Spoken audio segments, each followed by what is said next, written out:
Good evening, folks. I'm flying here the P-39L1 Airacobra in IL-2 Battle of Kuban.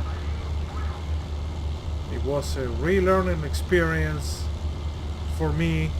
The last time I flew this was in IL-2 1946, and this underpowered engine demanded some attention and some heavy relearning of certain parameters. So right now I'm keeping my aircraft for the time being until I learn a bit more how it behaves at different settings. I'm keeping it below 5,000 feet.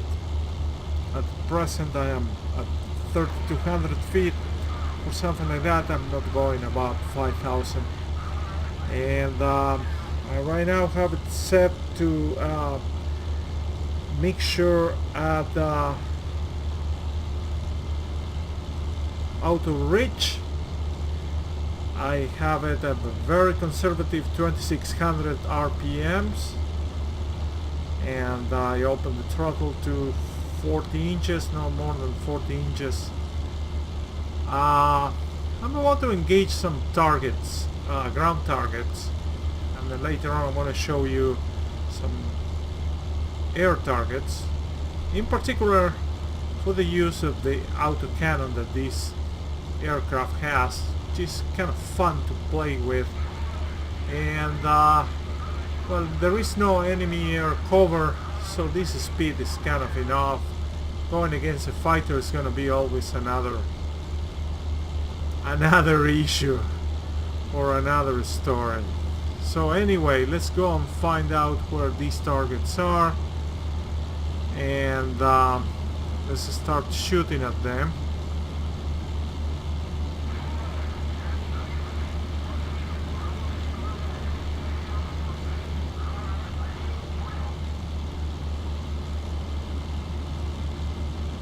There we are, just overflew them.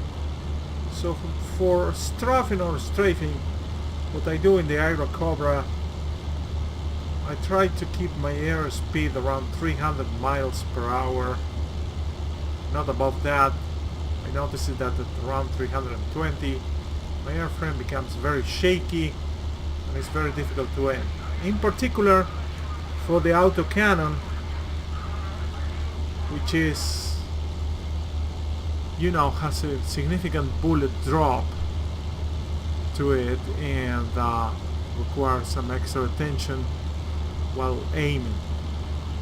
So right now I'm heading towards those guys at a very shallow angle again. There's no enemy air defenses. Whoa, that was a miss. Wasn't paying too much attention, I guess. Let's recenter the truck ER.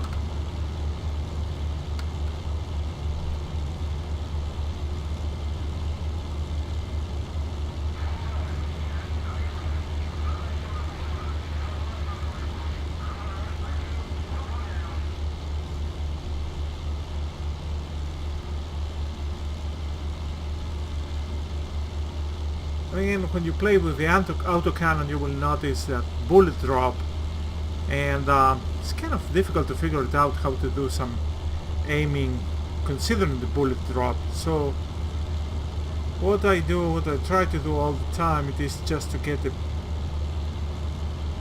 picture sight, if you will.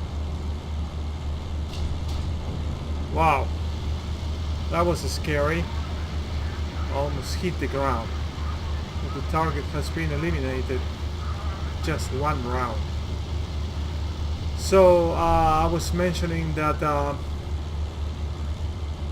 take some practice to develop that picture sight. I don't claim that I have it already, but you may have noticed that the autocannon is a kind of a very powerful weapon system. One round can take out one artillery piece, and of course trucks and soft-skinned vehicles will suffer the same fate quite easily.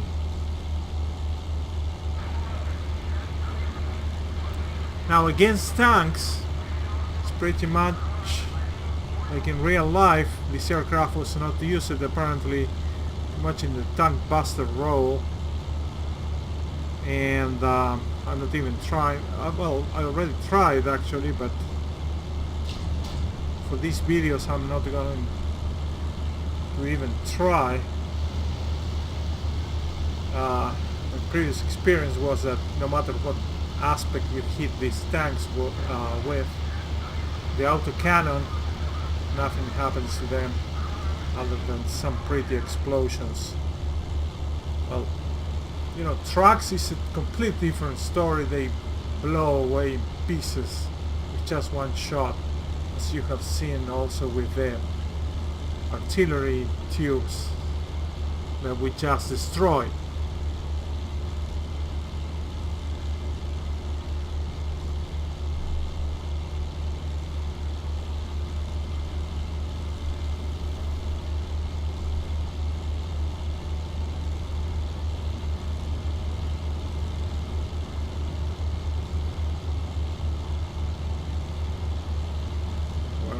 My targets, oh, there they are. They're usually in the place that I'm not looking at. This is full emergency power.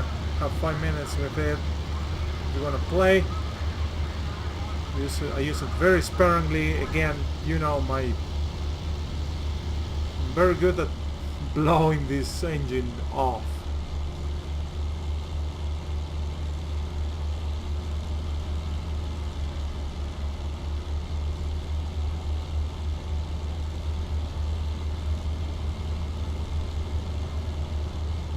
Are. Let's try one pass over there.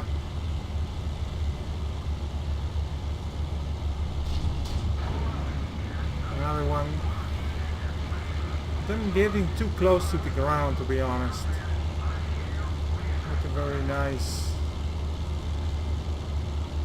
strafing.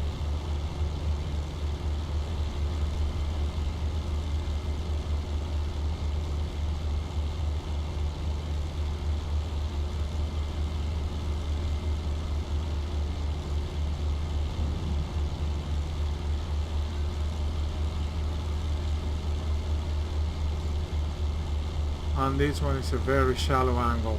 It's almost like a landing.